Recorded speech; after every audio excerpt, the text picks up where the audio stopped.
बिस्मिल्लाहिर्रहमानिर्रहीम। Raw TV के नाज़रीन, जैसा कि जानते हैं हम ज़राअत से मुतल्लिक़ मुख्तलिफ़ मौज़ूआत पर वीडियोज़ बना के आप दोस्तों से शेयर करते रहते हैं। हमारा वीडियोज़ बनाने का मकसद सिर्फ़ एक ही होता है कि अपने किसान दोस्तों की फ़लाह, अपने किसान साथियों को पेश आने वाले मसाइल को हल करने की कोशिश करना और ज़्यादा से ज़्यादा उनको फ़ायदा पहुँचाने की कोशिश करना। तिली की काश्त या तिल की काश्त का मौसम चल रहा है। हम पिछले को 2-3 साल से दोस्तों को रिकमेंड कर रहे हैं कि जी आप तिलों को बेड पे काश्त करें। अक्सर दोस्तों को बेड के पर तिलों की काश्त के हवाले से मसाइल का सामना है और कुछ दोस्त क्या अक्सर दोस्त शिकायत करते हैं हमारे पास जर्मिनेशन अच्छी नहीं आती। तो मैं तो बहरहाल पिछले 2-3 साल से इस काविश में लगा हुआ हूँ और अल्हम्दुलिल्लाह हम इस काविश में कामयाब भी हैं। एक तो पैदावार अच्छी आई है, इससे अखराजात कम हुए हैं। और लास्ट दो जो पिछले 2 साल हैं हम उसमें चौड़े बेड पे काश्त करते थे। अक्सर दोस्त ये कहते थे हम छोटे बेड पे काश्त करते हैं और हमारी जर्मिनेशन नहीं आती। तो उसके हवाले से भी मैंने वीडियो पहले भी बनाई थी। अब 1-2 मसाइल और पेश आ रहे थे तो मैंने कहा जी चलें जी एक मुख्तसर सी वीडियो बनाते हैं। क्योंकि ये कुछ छोटे से मैंने अभी तिल काश्त किए थे छोटे बेड पे। तो आज छठा रोज़ है उसका काश्त का। आज मैंने कहा चलें खेत में चलते हैं और जाके देखते हैं कि हमारी जर्मिनेशन कैसी है। हमारा वही जो घरेलू सीड है वही काश्त किया हमने। और तो वो देखते हैं जी, आपको थोड़ा-सा बस छोटी मुख्तसर वीडियो उम्मीद है आपको फ़ायदा देगी। ये एक तो मैं आपको ये चेंज कर रहा हूँ तो देखिएगा कि बेड कौन से हैं और फिर मैं आपको 5 दिन के बाद ये छठा रोज़ है जर्मिनेशन चेक करवाऊँगा। तो इंशाअल्लाह ताला उम्मीद है आपको इससे फ़ायदा होगा।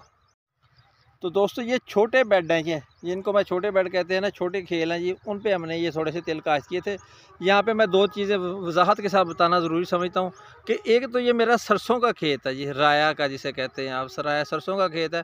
अक्सर दोस्त कहते हैं कि राया सरसों का जो खेत है खुश्क होता है, इसमें जर्मिनेशन कम आती है, मसाइल आते हैं। और ना तो ये मेरा डबल रोनी वाला खेत है जी, और ये सिंगल रोनी से मैंने काश्त किया था। और ये देख लें जी आपको नज़र आ रही हैं ये खेलियाँ, ये छोटी खेलियाँ ये मैंने बनाई है। चौड़ी है, अक्सर मैं रिकमेंड करता हूँ 30 इंच वाली खेलियाँ रिकमेंड करता हूँ तिल के लिए। और अगर किसी का रकबा अच्छा है जिसने हार्ड पैन तोड़ा हुआ है तो वो 40 इंच वाली खेलियाँ भी इस्तेमाल कर सकता है। लेकिन मोस्टली मैं दोस्तों को रिकमेंड करता हूँ कि 30 इंच वाली खेलियाँ पे इस पर बना लें। इसमें वाटर चैनल भी आपको अच्छे खासे नज़र आ रहे हैं। अभी ये मैंने 5 दिन गुजरे हैं इस तिल के काश्त किए हुए। तो अभी ये छठा रोज़ है। अब मैं आप दोस्तों को दिखाना चाहूँगा कि जी देख रहे हैं जी जर्मिनेशन की हमारे सीड की क्या पोजीशन है जी। अभी ये पौधे निकलना शुरू हो गए हैं, ये देख लें जी। अभी मैं दोस्तों को दिखाऊंगा, ये देखें जी पौधा निकलना शुरू हो गया है। और इसी तरह कोई एक एक दाना, दो दो दाने कोई कोई निकल रहे हैं हमारे यहाँ, ये देख सकते हैं आप। ये देखें अभी ये निकलने, अभी ये हालांकि छठा रोज़ है। छठे रोज़ 5 दिन गुजर चुके हैं। छठे रोज़ पे मामूली सी उगाव बाहर आना शुरू हो गए हैं ये पौधे।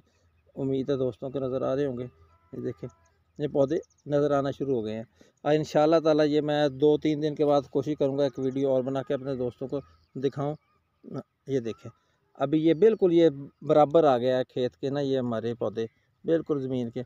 इंशाल्लाह ताला ये 2 रोज़ तक ना मुकम्मल जर्मिनेट कर जाएगा इंशाल्लाह ताला। ये कोई इशू भी नहीं आ रहा हमें।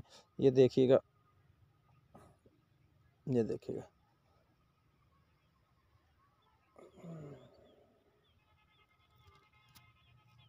ये मैं थोड़ा क्लोज व्यू से दिखा रहा था अपने दोस्तों को। अब ये मकसद दिखाने का यही है कि जी अगर आप इसको तर वत्तर में काश्त करेंगे और शाम के वक्त काश्त करेंगे, इंशाल्लाह ताला दोस्तों को किसी किस्म की कोई परेशानी नहीं आएगी और बेहतरीन जर्मिनेशन आएगी। तो दोस्तों बस ये मुख्तसर से मैंने वीडियो बनाई थी और अल्हम्दुलिल्लाह ओवरऑल सारे खेत में जर्मिनेशन अच्छी है, कोई परेशानी नहीं है। 5 दिन के लिहाज से ये बेहतरीन रिज़ल्ट है। इंशाल्लाह ताला 2 से 3 दिन के बाद फिर वीडियो बनाकर दोस्तों से शेयर करूँगा और उम्मीद है कि उस वक्त तक जर्मिनेशन मुकम्मल हो जाएगी। दुआ में याद रखिएगा जी। जज़ाकल्लाह जी। अल्लाह हाफ़िज़।